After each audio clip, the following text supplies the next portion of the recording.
নমস্কাৰ বন্ধু বান্ধৱীসকল, আমাৰ ইউটিউব চেনেল এছাম বিজনেছ ইনফোলৈ আপোনালোকক স্বাগতম জনাইছোঁ। আজি এই ভিডিঅ'টোত আমি কিছুমান অত্যাধুনিক কৃষিত ব্যৱহাৰ হোৱা সঁজুলিৰ বিষয়ে চাম। সঁজুলি মানে যন্ত্ৰ একচুৱেলি। গতিকে ভিডিঅ'টো মিছ নকৰাকৈ চাই থাকক। এইটো হৈছে 1 নম্বৰত চাওক, এখন অত্যাধুনিক মানে হাল বোৱা মেচিন আৰু ট্ৰেক্টৰ টাইপে ক'ব পাৰি। ইয়াত মানে কি এইটো 1 ঘণ্টাতে 1000 বিঘা একেলগে হাল বাব পাৰি, মাটি চহাব পাৰি।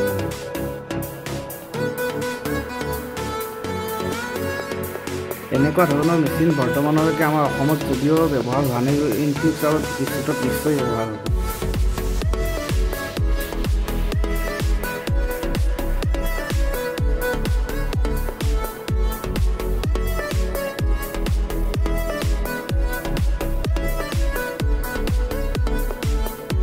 আমাৰ এই আকৌ চাওক, এইটো এটা বেলেগ মেচিন। এইটো হ'ল ঘাঁহ কটা নাইবা মাকৈ কটা মেচিন আৰু ধান কাটিব পৰা যাব এইটো মেচিনেদি।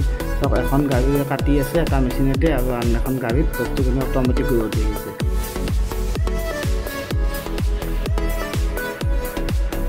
আমাৰ কৃষকৰ ফিউচাৰটো এইটোৱে, এনেকুৱা ধৰণৰ মেচিনেই ইউজ হ'ব। এইটো এটা মেচিন, মাটি চহোৱা মেচিন। এইটো প্ৰথমৰ নিচিনাই, কিন্তু অকণমান স্পীডটো বেছি। ইয়াত মাটিবিলাক একদম বহুত স্পীডত চহাব পাৰি।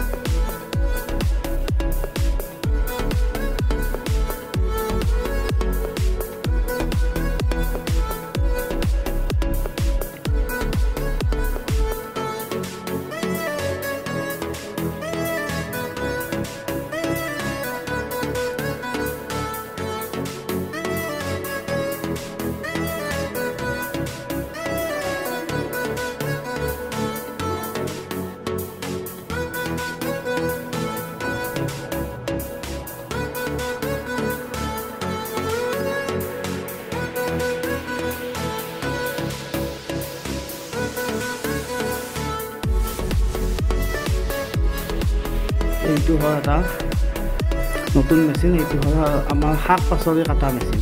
কেনেকৈ শাক পাচলিবোৰ ধুনীয়াকৈ, যদি আপোনালোকে বা কোনোবা মানুহে একেলগে বহুত বৃহৎ আকাৰে শাকৰ খেতি কৰে, পালেং শাক হওক কিবা হওক, সেইবিলাক শাক যদি হাতেৰে তুলিব হয় কিমান সময় যাব, বা এইবিলাক সম্ভৱে নহ'ব। এইটো এটা মেচিন, অত্যাধুনিক মেচিন, যাত মানে ধুনীয়াকৈ শাক কটা হয়। এই ফিনিচিঙত কাটিছে। এইটো হ'ল ব্ৰকেৰি বা তেনেকুৱা ধৰণৰ বস্তুবিলাক অট'মেটিক আনা মেচিন।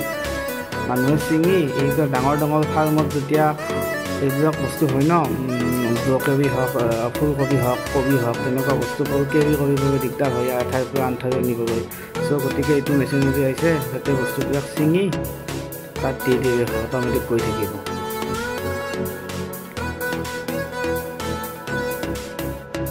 এইটো এটা মেচিন। এইটো কিন্তু শাক কটা মেচিনটো নহয়, এইটো বেলেগ মেচিন। এইটো হ'ল বিট। ইয়াত বিট উঠাইছে, বিট, গাজৰ, মূলা, এনেকুৱা ধৰণৰ চব্জিবিলাক মানে চিঙা মেচিন আৰু।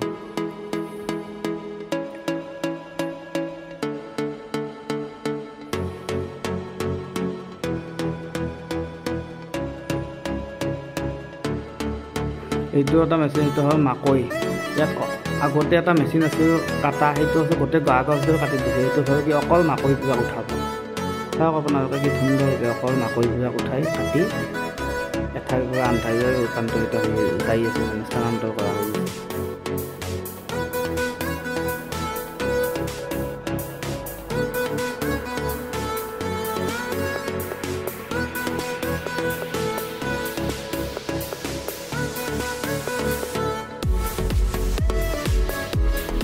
এইটো হ'ল গছ ৰোৱা মেচিন।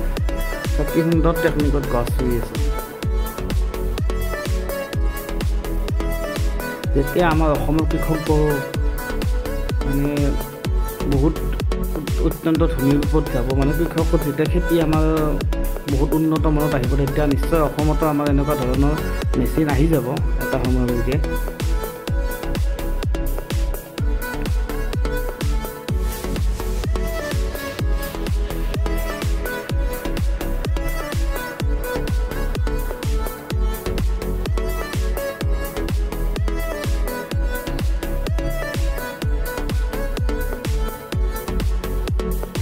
এইটো এটা মেচিন। এই মেচিনটো গৰুক দানা দিয়া মেচিন।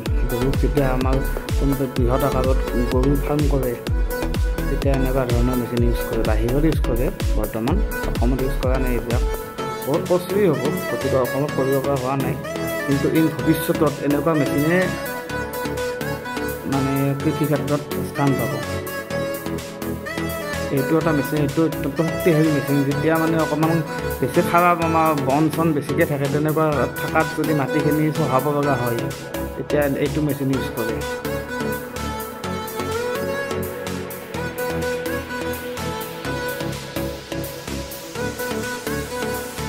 তেনেকুৱাকৈ পাহাৰত চাফ কৰি আছে এইটো মেচিনতে।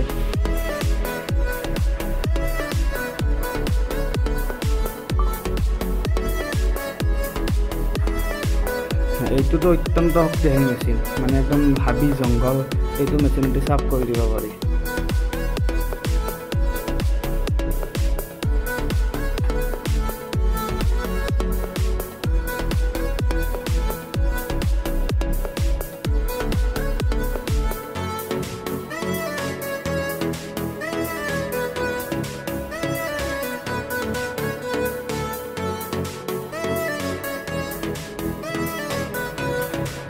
এইটো হ'ল মাটি সমান কৰা মেচিন।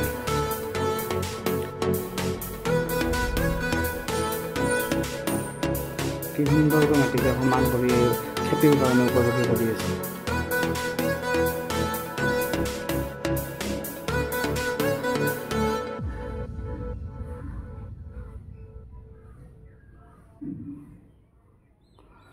গতিকে আমাৰ ভিডিঅ'টো যদি ভাল লাগিছে আমাৰ চেনেলটো ছাবস্ক্ৰাইব কৰক, লগতে ভিডিঅ'টো লাইক কৰক। ধন্যবাদ।